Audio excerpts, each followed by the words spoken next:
Gracias por escuchar los podcasts de Radio Nacional. Acceda a todos los programas en rtv.es/a la carta.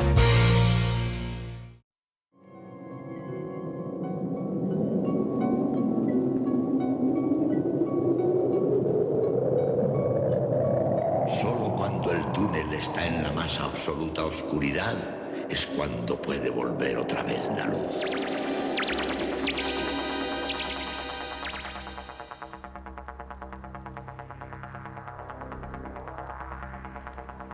Estás entrando en el espacio en blanco. Una puerta a nuevas dimensiones de la existencia. Una nueva perspectiva sobre la realidad. Espacio en blanco.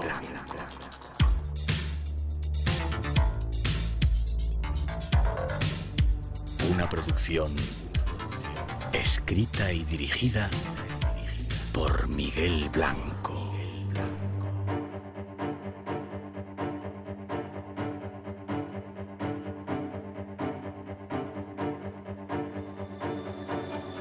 Hola, buenas madrugadas. Abrimos el espacio en blanco. Estamos a punto de llenar esta casa y la tuya de misterios, y eso es algo que nos gusta.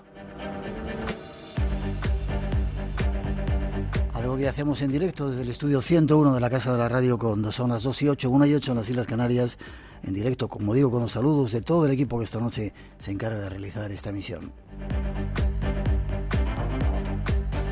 En la parte técnica, Mar Gasca y Rubén de Felipe, que cuidan nuestro mágico sonido. Rosa Rodríguez en la producción y locución, Natalia Sotillos en la realización y coordinación, y Miguel Blanco que os habla. Para todos nosotros un honor estar aquí compartiendo una noche más hasta las 4, las 3 en las Islas Canarias, esta nueva edición del programa. Y al comienzo de esta edición tenemos que dar las gracias a los cientos de personas, más de 500 personas que se acercaron a Arroyo Molinos, y a nuestros invitados para celebrar esos 30 años, más de 30 años de misterios. Fue un placer sentiros, veros, escucharos y sobre todo sentir vuestro cariño hacia nosotros. Muchas gracias a todos los que estuvisteis, a todos también los que habéis descargado ya el podcast, lo cual demuestra vuestro interés, y siempre decimos, o estamos diciendo últimamente, algo hemos debido hacer bien en estos años para recibir todo ese cariño que agradecemos. Y salió un nuevo EGM, no vamos a decir nada, hemos bajado, no nos escuchan en casi ningún sitio, o sea que no decimos nada, porque luego dicen que estamos pesados con el EGM. Solamente nos bastó ver a toda la gente que había de diferentes partes de España ahí y ver las descargas en las diferentes plataformas de podcast. Así que no hacemos mucho caso a ese misterio que es el EGM. Abrimos canales de comunicación, Blanco Radio en el Face, en Twitter, 900-137-137 nuestro teléfono, espacio en blanco @rtv.es nuestro email, y 5 premios tenemos como siempre. Estáis abiertas las puertas para que conectéis con nosotros en este mundo de misterio que ahora se inicia. Saludamos a algunos compañeros y algunos amigos que han venido a vernos, luego los iremos presentando. Tras esa introducción os damos datos del programa que hemos preparado para hoy.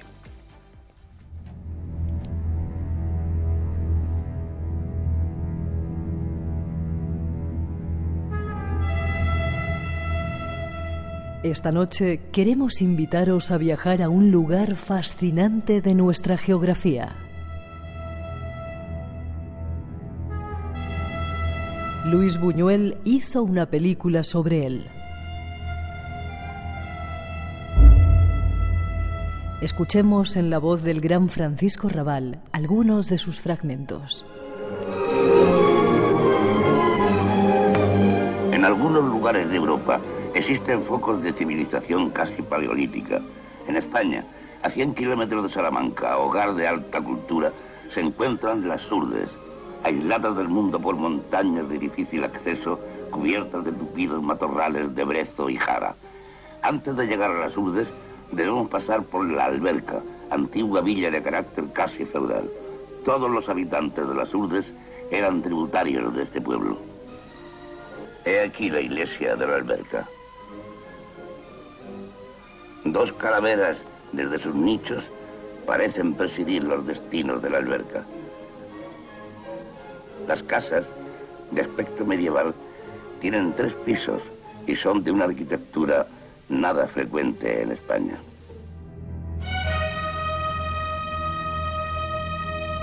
Las Urdes, la tierra sin pan, será nuestro primer destino esta noche.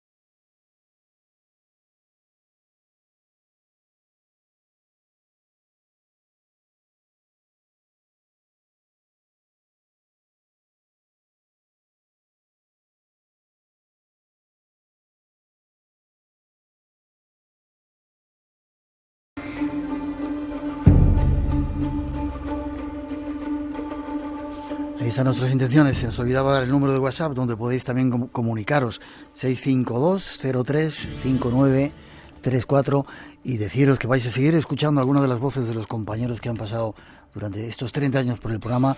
No tuvimos tiempo el otro día para ponerlos todos, así que los escucharéis seguramente a lo largo de todo el verano. Y saludar a una nueva voz que se suma a este equipo del misterio, Lourdes Gómez Martín. ¿Cómo estás, Lourdes? Encantada, cumpliendo un sueño, Miguel. Explícame eso de cumplir un sueño. Bueno, llevas 30 años haciendo radio, eres el decano del misterio aquí en España. ¿Me estás llamando viejo? No, estoy diciendo que como periodista de lo desconocido me has influido muchísimo y que para mí estar aquí es cumplir un sueño. Sí, sí. Me encanta que se cumplan los sueños. Déjame que te presente, eres periodista, licenciada por la Universidad de Sevilla, has trabajado en prensa, redactora de la revista oficial de la Guardia Civil, periódico de Extremadura, colaboraciones en Hoy Miajadas, la revista de Miajadas, y en radio has estado aquí en nuestra casa, autora de Extremadura Infinita, redactora y presentadora de informativos de radio y televisión. ¿Llevas ya tiempo en esto del periodismo? Llevo 9 años ejerciendo y bueno, pues he estado tanto en prensa como radio y televisión. Sigo tocando todos los medios porque me apasiona y especialmente hablar de lo que vamos a hablar hoy, de misterio. Bien, es extremeña. Soy extremeña, se me nota un poquito. Un poquito, has venido con la familia ya a la que saludamos ahí. ¿Y te ha pasado, por qué el mundo del misterio? ¿Te ha pasado alguna cosa extraña? Por la curiosidad innata que siempre he tenido desde pequeña, cuando escuchaba hablar de leyendas, historias de fantasmas y demás, pues mi mente se abría, se expandía, quería saber mucho más, pedía a mis padres insistentemente libros de estas temáticas y cuando crecí, gracias a personas como tú, me di cuenta que mi pasión por el periodismo, que tenía claro lo que quería estudiar desde muy pequeña, se podía unir a una temática en concreto que era el misterio. Entonces, desde la universidad empecé ya a enfocar todos mis trabajos hacia el misterio. ¿Estuviste en las charlas que dimos en la universidad? ¿Te gustó? Estuve y me encantó, claro. Vale. No siento a tu madre para preguntarla aquí, la siento en el micrófono para preguntarla si eras muy trasto de pequeña, o a tu padre, ¿o lo hago? Bastante, te lo confieso ya yo. Esta es nuestra invitada. Con ella vamos a dar un viaje por las Urdes. ¿Está cerca de donde vives? ¿Dónde vivís? O... Sí, bueno, Extremadura es una de las regiones más extensas de España y aunque yo vivo en la provincia de Badajoz, en realidad pues en una hora ya estamos allí en las Urdes, que es una comarca que está en el norte de Extremadura, lindando ya con Salamanca. Ahora nos lo cuentas. Has escrito un libro que se llama Frontera con lo desconocido en las Urdes. Es que no quiero que te adelantes porque en esa primera introducción vas a situarlo. Volvemos a hablar de este lugar porque hay cantidad de cosas que ocurren allí, que siguen ocurriendo y que han ocurrido, ¿verdad? Pues sí, es una comarca muy relacionada con el misterio porque en ella se perpetúan tradiciones, mitos, leyendas que en otros lugares de la península ibérica ya se han perdido, pero que aquí siguen ocurriendo. Vale, 12:16, 1:16, nos vamos de viaje. Esta noche cerquita, muy cerquita de donde estamos, para conocer seguramente una tierra desconocida para muchos.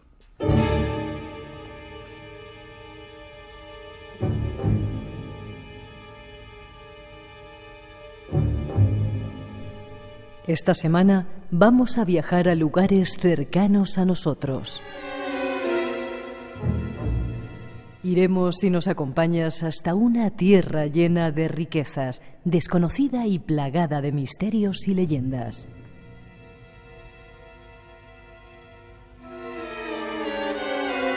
Nos referimos a las Urdes, Escuchemos lo que nos cuenta nuestro compañero Álvaro Rubio Martín.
Y contar a la nación qué había en ella y cómo se vivía.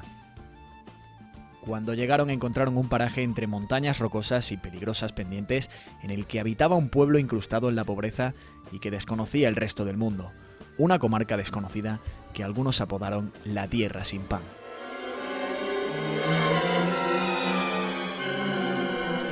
La Tierra sin Pan. Conocer este lugar mágico será nuestro primer objetivo en este tiempo del programa.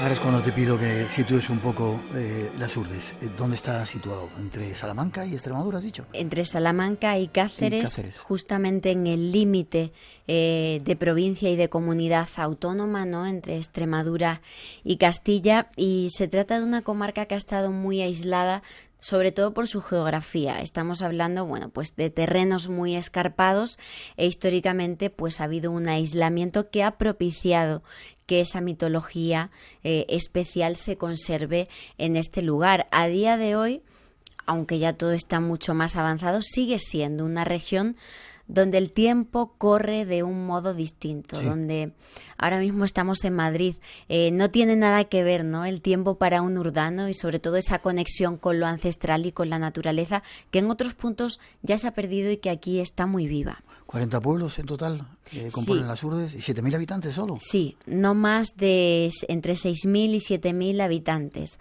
Es una zona muy despoblada. Extremadura en general tiene mucha despoblación, pero Las Urdes más en concreto. Y es que de alguna manera el que haya poca gente se explica porque es muy difícil sacarle algo a la tierra. La tierra en Las Urdes es muy ingrata y por lo tanto esto ha propiciado que la gente haya tenido que marcharse fuera a buscar pues alimento y a buscar un futuro y un porvenir. Pero eso sí, los que se han quedado se quedan porque allí de alguna manera en su terruño, que de poco mucho son libres. Ya, son libres. Son libres. Eso es importante, ¿no? Buñuel, bueno, estuvo el rey por allí, se sorprendió, supongo, y los habitantes se sorprenderían de ver llegar a esa personalidad, y Buñuel fue un poco el que hizo esa especie de leyenda, y de ahí salió esa frase de tierra sin pan. ¿Por qué?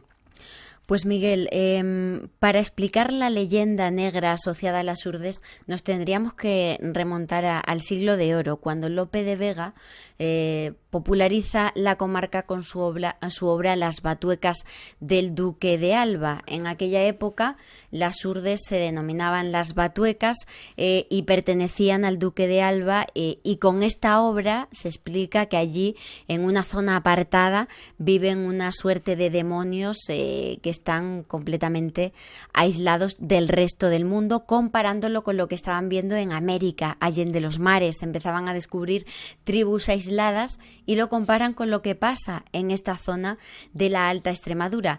Pero como dices, cuando realmente Las Urdes se conocen a nivel internacional es gracias a Luis Buñuel y a su documental Las Urdes, Tierra sin Pan, una historia que para hacer honor a la verdad tendríamos que decir que ha hecho daño a la comarca, porque lo que dicen los urdanos cuando tú vas allí es: sí, aquí puede que no hayamos tenido mucha riqueza, pero hambre y miseria, la que se vende en ese documental, no hemos vivido. Es decir, Las Urdes Tierra sin Pan fue una propaganda magnífica, una suerte de Guernica maravilloso para mostrar qué es lo que aquí estaba pasando, pero es ficción.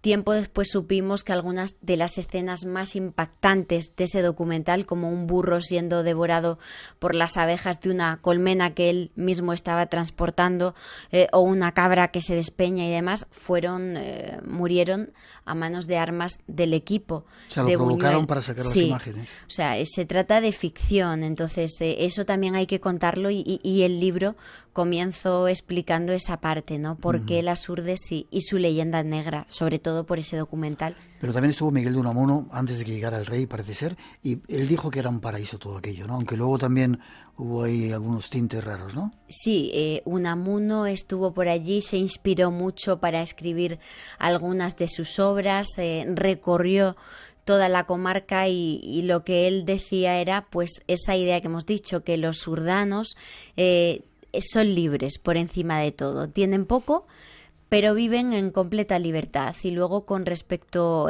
a Buñuel, decir también que aunque él vendió esa tierra sin pan, él mismo decía que era un paraíso. Incluso se hospedó en un convento que quiso comprar para irse de retiro si hubiera allí. Sido una mala tierra, no hubiera querido. Claro, por eso también hay que contarlo. Y no se sabe, no es conocida esa anécdota. Aclarando un poco algunas mentiras de la historia. Déjame que diga, si hay alguien que nos esté escuchando en Extremadura, por supuesto, y si está en la zona de Las Urdes, llamarnos para hacernos saber que estáis ahí detrás del receptor. 2:23, 1:23 en las Islas Canarias, seguimos viaje. ¿Tú también comenzaste a escucharlo bajo las sábanas? Espacio en Blanco. 30 años desvelando tus noches de misterios.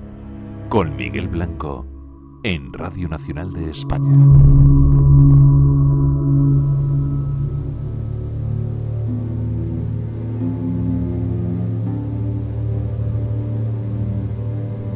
Sigamos descubriendo más misterios de esta tierra de leyenda.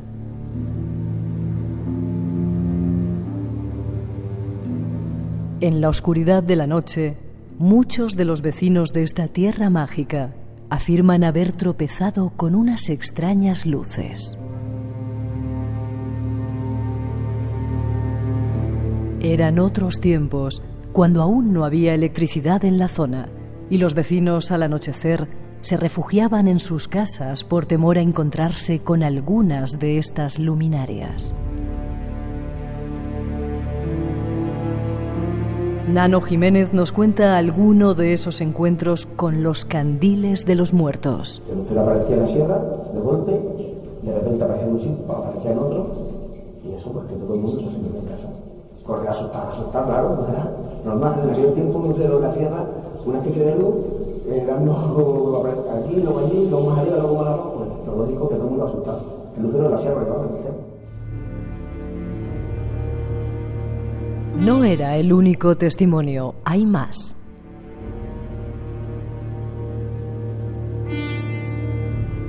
Santiago Blanco nos narra su encuentro con estas extrañas luces. Estando unos compañeros a la espera nocturna, nos encontramos de la zona de la pesca a Casa de Palomero, de que vino una luz enorme.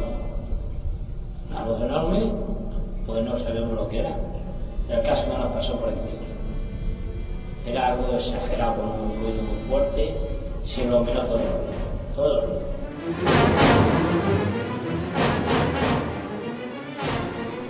Los candiles de los muertos. Tratemos de conocer algo más de este extraño misterio. Ahí estaban algunos testimonios de algunos habitantes de Las Urdes. Candiles de los muertos, ¿qué es esto? Luces extrañas. Estamos hablando de luminarias y yo creo que aquí es importante señalar el papel que juega el testigo. Cuando un testigo cree mucho en el aspecto religioso, va a asociar siempre un evento paranormal y extraño con eso. Entonces hablamos de ovnis que son relacionados con el mundo de las ánimas, de los muertos. También hay en las Urdes quien habla de los ovnis como brujas. Dicen que las brujas también pueden aparecerse en forma de resplandores. En este caso se trata de luces populares, de luces luminarias que se están presentando en esta comarca desde hace muchos siglos. He recogido casos en crónicas muy antiguas, urdanas, de, por ejemplo, la construcción de la antigua ermita de Los Ángeles, que hoy día ya no funciona, pero cuando se estaba construyendo ya los propios monjes hablaban de estos extraños resplandores, de estas luminarias que se aparecían y les guiaban en épocas en las que se quedaban aislados por la nieve. Y son casos que, como vemos, se siguen perpetuando en la actualidad, ¿no? Nano, Santiago, son testigos a los que he podido entrevistar y me hablaban de esas luminarias. ¿Qué características tienen? ¿Son luces pequeñitas o son grandes? Normalmente, Miguel, son luces pequeñitas, luminarias pequeñas, que normalmente no interactúan con el testigo. Pasan como una película por allí, pero no hacen nada al testigo, aunque qué duda cabe que hay otros casos mucho más impactantes de ovnis agresivos, de luminarias que atacan, y una de las más importantes sería ese mártir de Cambroncino, Nicolás Sánchez. Nos vas a contar dentro de un momentito el caso. Déjame que te pregunte otra cosa. ¿Se daban en la antigüedad esas luces? ¿Se siguen luminarias? ¿Se siguen dando ahora? Quizá antes se daban porque eso, no había luz y había mucha más, no sé, creencia supersticiosa, ¿no? Ahora con la televisión, las tablets, ¿se siguen viendo? Las señoras mayores de las Urdes me dicen muchas veces, desde que vino la luz eléctrica ya no hay brujas. Pues esto también pasa. Qué curioso eso, ¿no? Sí, pero sigue todavía muy presente. Te cuento que el último caso importante que he recogido fue el año pasado, 13 de junio, en el contexto de la fiesta de San Antonio en Aceitunilla, en una de las alquerías más altas de la comarca. Decenas de testigos que estaban celebrando la fiesta de ese santo pudieron ver en un monte cercano una de estas luminarias, uno de estos resplandores paseándose por la zona. Dime 2 pueblos o 3 importantes. Antes de hacer una pequeña pausa y nos vamos a contar ese caso. Casares de Urdes o Pino Franqueado. Vale, ¿son los más grandes? Sí, son los más grandes. ¿Se accede fácilmente? ¿Hay carreteras ya para llegar? Bueno, a estos municipios que te he citado se llega mejor porque son las alquerías grandes, pero luego hay otras mucho más pequeñitas como Aceitunilla, que si vas, bueno, pues hay muy pocos habitantes. Sí. 2:29, 1:29 en las Islas Canarias. Me parece que la literatura es una de las modalidades, una de las formas de la vida. Esta semana recuperamos imprescindibles. Empezamos con Último Round de Julio Cortázar. Jardines en el bolsillo. Hablamos de Nuevos aerolitos de Carlos Edmundo de Ori. Con Pilar Martín. Recordamos Blancura de Eugenio de Andrade. Yo reivindico para mi poesía justamente los viejos cantares medievales. Y finalizamos con La Dama del Perrito de Antón Chejov. No había cumplido los 40 años. Jardines en el bolsillo. Los lunes a las 5 de la madrugada, como siempre, mejor en Radio Nacional de España. 30 años haciendo radio juntos. 30 años de Espacio en Blanco. Con Miguel Blanco en Radio Nacional de España. Y esta noche con Lourdes Gómez Martín, hablando de una tierra mágica. Decías que ya sabes diferenciar entre luminarias y ovnis. Y hay un caso que cuentas en el libro, Nicolás Sánchez Martín. Cuéntame este caso, cuéntanos este caso. Hace 100 años, un habitante de... 100 años ya. 100 años.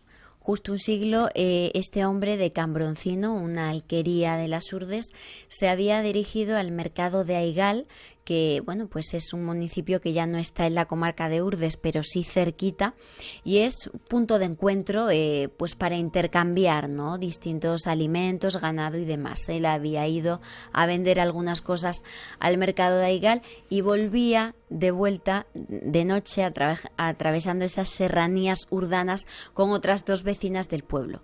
Cuando llegan a la altura de Ribera Oveja, de un río que tenían que cruzar, se encuentran con una luminaria, con un espanto. Hablan de esos espantos que pueblan la noche urdana, y las hermanas, al ver esa luminaria, son prudentes y deciden no cruzar el río a aquellas horas de la noche. Deciden pernoctar en Ribera Oveja y esperar a la llegada de la mañana, del alba, para emprender otra vez el camino a su pueblo.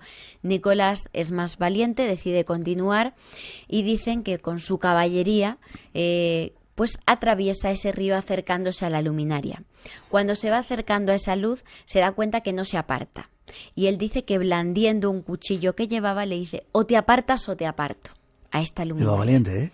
En esos momentos la luz se va hacia él, se enreda entre las patas del animal, haciendo que se encabrite, y bueno, pues huyen de allí completamente despavoridos como alma que llega al diablo. Espera, Lo que dicen, la luz debería ser chiquitita, ¿no? Por si entra... no era muy grande, según los testimonios que nos han llegado, y bueno, provocan tal terror, tan pánico en Nicolás, que dicen que cuando llega a su pueblo ya no llega el hombre sano, joven, que se había ido a Igal, sino un hombre completamente demacrado.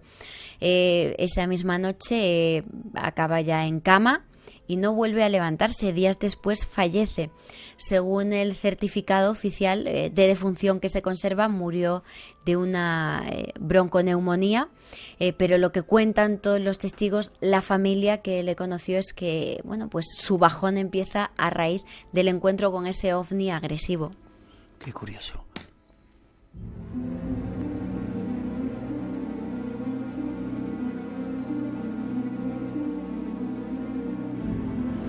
Hay más casos. Hay otro caso que hablas, que le levantó un camión. Sí, es un testimonio muy curioso que he podido recoger junto con un compañero del programa, con David Cuevas, y este testigo, José Antonio de Casar de Palomero, nos contaba cómo él cada noche en los años 80 hacía pues la misma trayectoria todos los días con su camión, desde Las Hurdes hasta Toledo, en busca de distintos materiales que tenía que traer hasta la comarca, como por ejemplo ladrillos. Uh-huh. Pues a la altura de Moedas de Granadilla, muchas noches él se encontraba con una luminaria que aparecía, le seguía durante unos kilómetros y volvía a desaparecer, hasta una noche que el testigo defiende que la luminaria se mantiene sobre la vertical de su camión y en un momento dado siente como que de alguna manera eso está comenzando a elevar el aparato por los aires. Él pierde la noción del tiempo y lo siguiente que recuerda es estar ya a la altura de la provincia de Toledo, con las manos al volante, y no sabe muy bien cómo ha llegado hasta allí. Mira el reloj, ve que solo ha transcurrido media hora desde que él recuerda estar a la altura de Moedas de Granadilla, con ese encuentro con el lucerillo, ¿no? Él lo llama el lucerillo, una especie de ovni con forma de cigarro puro, alargado como una especie de cerilla, y dice que es imposible que él haya podido llegar hasta ese punto, hasta la provincia de Toledo, tan solo en media hora, un viaje que él solía hacer en hora y media, un missing time, ¿no? Ese término que surge en los años 80 para catalogar a los casos ovni en los que hay un lapso temporal en los que el testigo no sabe qué ha pasado, o incluso un tiempo añadido, ¿no?, en el que tampoco sabe de alguna manera cómo ha podido llegar a un punto en concreto en un espacio pues que no coincide con lo que normalmente él va haciendo. Y otro detalle interesante de este caso, además de la pérdida de tiempo, es que José Antonio defiende que tuvo efectos físicos sobre su vehículo. Dice que el camión jamás se volvió a estropear, ¿sí?, y que subía puertos de Las Hurdes que ningún otro vehículo de la zona era capaz de subir, que aquello era un portento. ¿Le habían metido reprise? Pues no lo sé, pero desde luego dice que salió reforzado de la experiencia. Vale, hay otros casos también de ensotanados, los llaman allí, ¿no? De humanoides, casos de encuentros con humanoides en Las Hurdes. Sí, los ensotanados son unos seres, espectros de entre 2, 3 y 4 metros de altura, que ya aparecen en la mitología nórdica incluso, ¿no? La figura que preside el cortejo infernal en el terreno nórdico es un ser de estas características, y se trata de seres que visten una especie de sotana negra, aunque también me encontraba en Las Hurdes con ensotanados vestidos de blanco, que también da para hablar largo y tendido, pero normalmente tienen un aspecto oscuro, estarían relacionados con los aspectos más desconocidos de nuestra mente. Normalmente no interactúan con los testigos, las extremidades inferiores aparecen translúcidas, igual que el rostro, y el caso más impactante que yo he recogido en Las Hurdes son 2 niños que en la puerta del Camposanto de Camino Morisco observan uno de estos seres. Ellos habían ido a orar por un familiar fallecido y cuando se marchan del cementerio, a plena luz del día, el caso no es de noche, es a plena luz del día, y ellos cuando vuelven hacia el pueblo se dan cuenta de que a lo mejor no han quedado cerrada la puerta del Camposanto. Entonces se giran para comprobarlo y allí se topan con esta figura que dicen que porta una esfera muy extraña en una de sus manos y que con la otra pega un portazo enorme y cierra la puerta, ¿no? Como advirtiéndoles de lo que acababan de hacer, ¿no? Terminando esa acción que ellos no habían concluido. En aquellos momentos, al escuchar el portazo, salen corriendo, ¿no? Cuentan en el pueblo lo que acaban de ver, suben algunos habitantes y no encuentran a nadie por allí, ¿no? ¿Sabes qué es lo curioso de todo esto, Miguel? Dime. La esfera. En algunos casos OVNI también aparece, y en apariciones marianas recordemos que las primeras declaraciones que los niños de Fátima, en 1917, mismo año que Nicolás Sánchez se encuentra con esa luz de Ribera Oveja, ellos ven a una entidad resplandeciente femenina que identifican con la Virgen, y lo primero que dicen esos niños es que tiene una esfera en las manos. Luego, cuando se adapta el relato a la teología católica, se convierte en el Inmaculado Corazón de María. Pero lo primero que ellos dicen era una esfera. Y además en un lugar no muy lejano de las Urdes. 2:37, 1:37 en las Islas Canarias. Estás en Radio Nacional. Seguimos adelante con más misterios.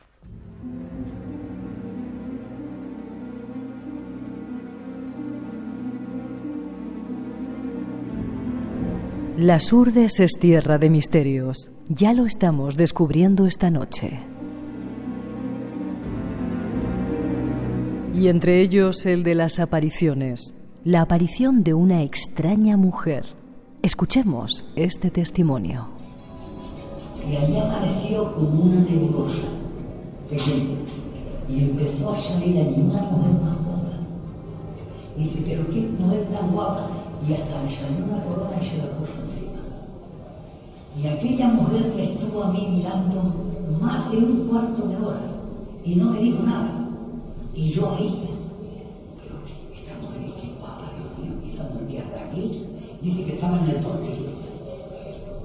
Dice cuando después de pasar el cuarto de hora desapareció aquella mujer.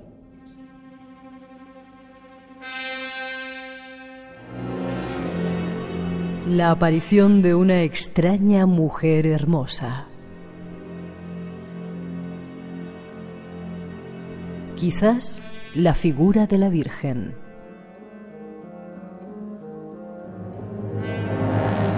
Es solo un caso. Hay más. Conozcámoslos.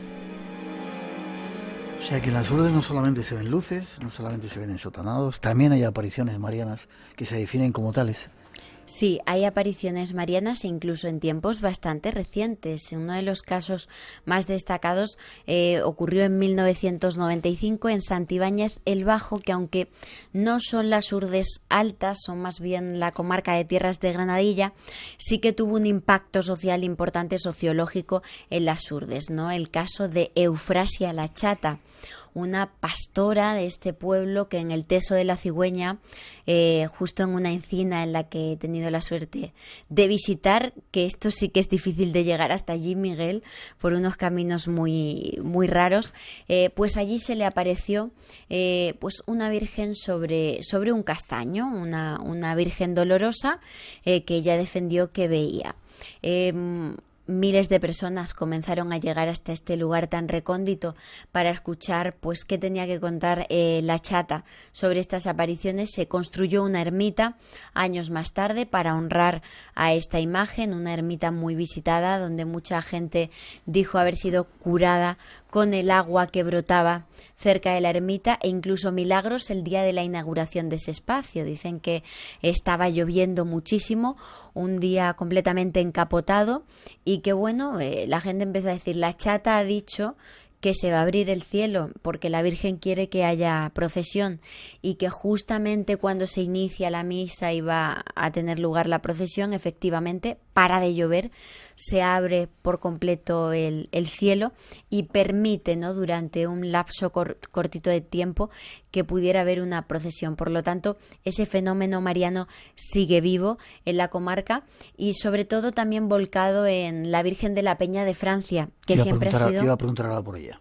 la patrona de Urdes, ¿no? En Extremadura tenemos la patrona oficial, que es la Virgen de Guadalupe, pero para los urdanos su patrona siempre ha sido esta Virgen, la de la Peña de Francia. He vivido momentos muy especiales, por ejemplo, en Aigal, con un compañero, José María Domínguez Moreno, que me llevaba hasta un lugar apartado del pueblo donde Miguel se observaba la Peña de Francia perfectamente y me decía, hasta aquí se venían las mujeres de rodillas a rezar frente al monte donde está la Virgen, ¿no? Porque este monte, antes de que hubiera la aparición de la Virgen, ya era considerado sagrado por todos los habitantes de la comarca. Creían que era una especie de Finisterre, que era el lugar en el que iban las almas después de morir y antes del ascenso al cielo, un monte sagrado donde se sitúa después esa leyenda de Simón Vela, un hombre que dicen que sueña que allí tiene que aparecer una talla de la Virgen y que más tarde él escucha, bueno, pues que es la Peña de Francia, descubre ese lugar y encuentra la talla.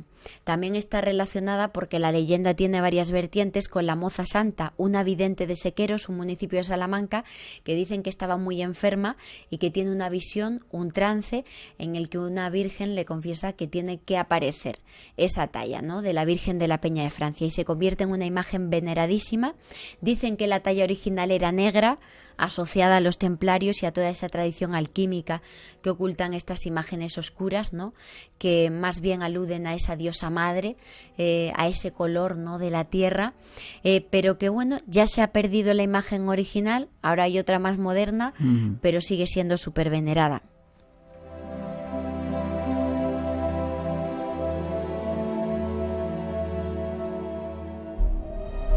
¿Y ha habido milagros que sean significativos a través de una aparición de la Virgen? Sí, en la Peña de Francia ha habido muchos milagros. Uno de los más conocidos, un niño que cae, que se despeña en ese monte y que supuestamente la Virgen le recoge en brazos y le salva, ¿no? Personas que se han caído, que han tenido percances en el lugar y han sido tocados con la mano, ¿no?, de la Virgen.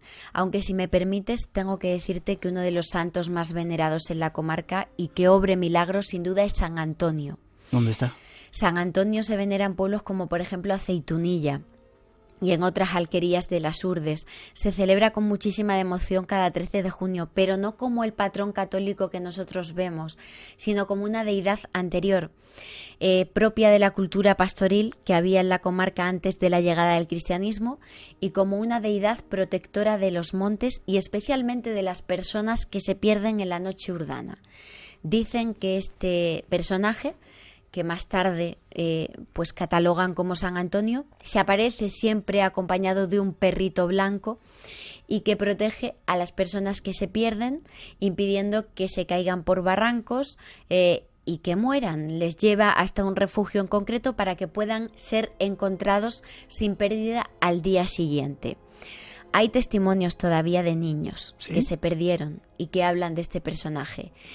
Y hay también una devoción enorme cada 13 de junio porque rezan el responso a San Antonio. El responso es una oración mágica que ponen, pues por ejemplo, para pedir que las tormentas descarguen en otro sitio y no estropeen los cultivos, o cuando los animales se pierden. Se tiene que poner de una manera en concreto, rezar 3 veces en un rincón apartado de la casa, en silencio, sin que nadie te moleste. Una vez que se hace ese rezo ya no se puede seguir buscando, hay que esperar a que el santo obre el milagro. Y de verdad, Miguel, que es impresionante estar ese día de San Antonio en las Urdes y ver la devoción que tienen los urdanos. Las personas más mayores que no pueden salir a la calle le llevan al santo hasta casa y con qué fervor besan, lloran la imagen, porque sigue obrando esos milagros a fecha de hoy. 2:45, 1:45 en las Islas Canarias. Seguimos este viaje hacia adelante con un dato más, todavía más datos de este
Chamanismo Urdano, un personaje importantísimo de las Urdes porque era el guía no solo a nivel sobrenatural, sino también a nivel mundano, ¿no? Como han comentado en la intro, pues resolvían los conflictos. Cuando había algún tipo de pleito vecinal, se acudía hasta el zahoril para que lo resolviera y su palabra era ley. Todos celebraban, brindaban por la decisión y allí pues ya no había más que hablar. Y por supuesto importantísimo en periodos convulsos de la historia como la Guerra Civil Española, ¿no? Se acudía al zahoril para ver cómo estaba el hijo que estaba en el frente. Sí. Y él, sobre todo en tiempo de ánimas, en otoño, en noviembre, fumaba una planta en concreto, el raegón calabacero, lo mezclaban con tabaco verdi, como dicen en las Urdes, en esas pipas hechas con las piedras del mítico volcán del Gasco, y fumaban para entrar en trance y conectar con sus antepasados, que eran quienes les daban información acerca de cómo se encontraban pues los hijos que habían marchado a la guerra. Y van pasando, o sea, ¿sigue habiendo todavía zahoriles? Los zahoriles auténticos de las Urdes, lamentablemente, se han perdido ya. Se han perdido. Conservamos testimonios pues de hijos, de familiares muy cercanos, pero el mítico zahoril urdano ya no existe. Además tiene que nacer con un signo en concreto. Te iba a preguntar si nacían o se hacían, ¿no? Si pasaban de unos a otros. Especialmente con una cruz azul en el cielo de la boca, o tienen que hablar o llorar en el vientre materno. Con esa señal ya se sabía que ese niño iba a ser zahoril. Iban recorriendo todas las alquerías porque eran pues como unos santos, se mortificaban. ¿Y no trabajaban? No, vivían, digamos, de ir por cada alquería, se les acogía, había que darles cobijo, cama, porque eran santos. Se mortificaban, por ejemplo, pisaban vidrios, cristales rotos, brasas encendidas, se ponían tachuelas, clavos en las alpargatas y dicen que jamás les sangraban los pies. Realmente, pues eran unos santos.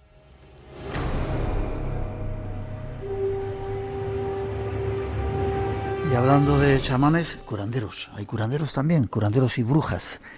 Pues sí, la figura del curandero ha sido muy importante porque la naturaleza urdana es increíble, tiene gran cantidad de plantas y el que conoce, sabe manejar ese lenguaje de la naturaleza puede curar muchísimas enfermedades, tanto al uso como otras más mágicas, ¿no? Como el mítico encontrado de las Urdes, que cura el encontrado, ¿no? Se curaba dando una especie de azotes con unos aceites y unas ramas que en un ritual, ¿no? Que hacía el chamán. Entonces era importante conocer esas plantas y el uso que cada una de ellas podía darse. El más famoso curandero vivió en Casar, el curandero del Casar, ¿no? Este hombre llegaban... Casar es uno de los pueblos. Sí, llegaban... Hacen un queso, ¿donde se hace el queso es especial? No, es otro. Ese es otro Casar. Vale. Y el curandero del Casar era un hombre pues que en los años 70, años 60, 70, pues llegaban camiones, autobuses de gente procedente de distintos puntos de Europa para visitarle y que curaba solo con unas hierbas que él cocía en un agua. Y él te daba una botellita en el que licuaba ese agua que había cocido con las plantas en concreto y te la tenías que beber y ya te curabas. Y dicen que tenía muchísimos aciertos. Por ejemplo, he podido leer el testimonio de un hombre que había sufrido la coz de un caballo y que aparentemente no tenía ninguna herida física, pero él se encontraba mal. El curandero del Casar le dijo que tenía lesiones internas, que se estaba desangrando por dentro y que se tenía que beber en concreto el agua que le iba a dar. Y dice que en el momento que él bebe ese agua que le dio el curandero del Casar, don Tomás, que empieza a echar sangre y sangre y sangre por la boca, ¿no? Sangre mala que él tenía dentro, curándose por completo. El curandero del Casar vivió siempre como una persona humilde, pero Miguel, cuando muere, las autoridades del pueblo entran a su casa porque él solo tenía un hijo que, bueno, pues tenía una enfermedad mental y se encuentran con cantidades de dinero inmensas, tanto es así que tienen que contratar a varias personas a jornal durante un día y medio para contar todo el dinero de lo que le habían dejado. Últimos minutos. ¿Sigue habiendo curanderos todavía? Claro que sí, sigue habiendo curanderos no solo en las Urdes, en toda Extremadura, y es una medicina popular que sigue siendo muy practicada y llegan personas de toda España en busca de esos remedios, de esa medicina natural tan en boga por otro lado hoy día. Ya. ¿Y brujas? Brujas también, es una de las creencias que más vivas siguen. Mujeres que con solo mirarte pueden lanzarte un mal de ojo, una maldición, que hay días en concreto donde no se puede hablar de ella, como por ejemplo los días de la semana que contengan la letra R. ¿No se puede hablar de ellas? No, porque ellas te pueden escuchar, pueden seguirte y hacerte la vida imposible. Y bueno, ¿qué cosas hacen las brujas urdanas? Pues embrujan a los animales para que no coman, para que no tengan apetito, por lo tanto el cerdo no engorda, no se le puede cebar bien y la matanza no es buena ese año. A los niños también les pueden embrujar los pechos de las madres lactantes para que los niños no puedan mamar. Entonces se hacen todo tipo de amuletos, de medias lunas, de ristras, de ajos y demás, todo con el fin de protegerse de estas mujeres, y sigue muy vivo. Siempre se habla de las brujas, cualquier mal que ocurra se le achaca a las brujas en las Urdes. Y aunque parezca que es una creencia propia de las Urdes, yo siempre digo que es común a todos nosotros. Eso yo lo descubro cuando leo un libro de Gustavo Adolfo Bécquer que se llama Cartas desde mi celda, donde él hace una auténtica investigación sobre el mundo de la brujería en Trasmoz, en Zaragoza, en la zona de Aragón, y habla exactamente de las mismas supersticiones que hoy día sobreviven en las Urdes. Por lo tanto, es un pasado común a todos. Te iba a preguntar eso, si esas cosas solamente suceden en las Urdes o quizá sucedían en los otros sitios y lo hemos olvidado. Lo hemos olvidado, y en las Urdes sigue vivo porque valoran todavía mucho la cultura tradicional, y especialmente porque en las fiestas se sigue considerando pues esa parte mágica de cada celebración. Pues en noviembre, todos los santos, rendir culto a las ánimas, o por ejemplo en San Antonio, en junio, la llegada del solsticio, ese ciclo, ¿no? Esa visión cíclica de la vida. Eso sigue muy vivo en las Urdes, y en otras partes de España ya se ha perdido, pero era lo que había antes. ¿Y la última vez que has estado en las Urdes? Pues hace muy poquitos meses, estuve a finales del año pasado.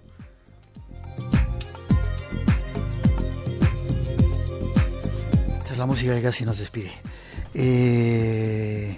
Lourdes, ha sido un placer. Forma de contacto contigo, Lourdes Gómez Martín, y para conseguir este libro, ¿tienes una página web? ¿No? Sí, muy chula. Mi página web es periodismoymisterio.com. Ahí voy poniendo semanalmente todo lo que hago en radio, prensa, tele y demás. Y luego el libro en concreto lo pueden conseguir a través de la página web bibliotecadelmisterio.es. Lo has presentado hace poquito tiempo junto con nuestro compañero, sí, ¿no? En Madrid con David, es justo esta semana pasada. Es su libro OVNIs, Paradigma del Absurdo, que forma parte de esta colección, y el mío, Las Urdes, Frontera con lo Desconocido, que son dos de los primeros libros de la colección, junto con el de Juanjo Sánchez Oro sobre reptilianos. Habéis pasado casi todos por aquí por el programa, una pues sí, colección excelente. La verdad que yo estoy muy contenta de haber presentado el libro en esta colección. Si nos vamos contigo, dinos un lugar para visitar de las Urdes, así que te llame más la atención, y nos despedimos. Aceitunilla y el 13 de junio. 13 de junio, tenemos que esperar hasta el año que viene. O cualquier otra fecha, pero si van el 13 de junio es que verán toda esa magia que rodea San Antonio. Gracias, ha sido un placer tenerte. Espero verte muchas más veces en el Espacio en Blanco y que tus sueños se sigan haciendo realidad. Gracias de corazón por permitirme cumplir este sueño, y hasta la próxima, espero. Un placer, gracias.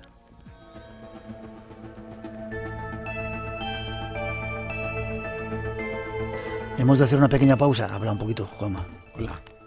No tengo la voz precisamente hoy muy fina. Compañero pero... también de labores de radio. Enseguida nos cuentas una historia. Claro que sí, amigo. Pedazo voz que tiene el colega. Gracias, amigo.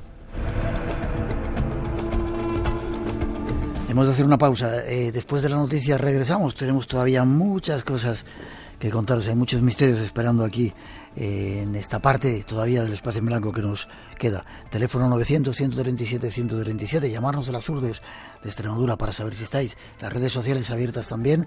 Y más amigos que quieren contarnos algo, que quieren decir algo del Espacio en Blanco. No os vayáis, que enseguida regresamos. Tenemos mucho que contaros todavía. Hola, soy Manuel Carballal. Yo empecé siendo oyente de Espacio en Blanco, como casi todos los de mi generación, y todavía conservo los cuadernos del colegio de cuando tenía 14, 15 años, y escuchaba a escondidas, porque mis padres me regañaban, con unos auriculares debajo de las sábanas, en los primeros Espacio en Blanco a altas horas de la noche.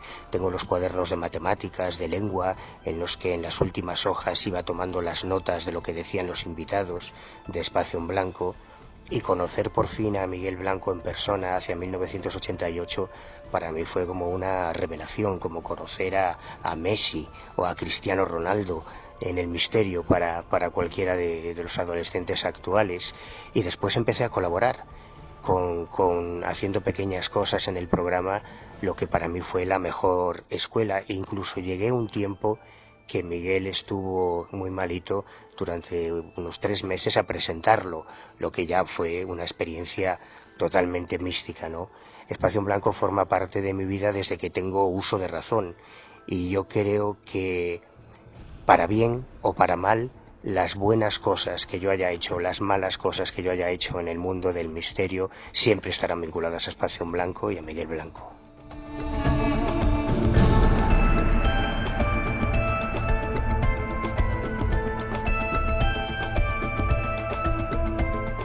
Espacio en Blanco. 30 años abriendo las puertas del más allá. Con Miguel Blanco en Radio Nacional de España.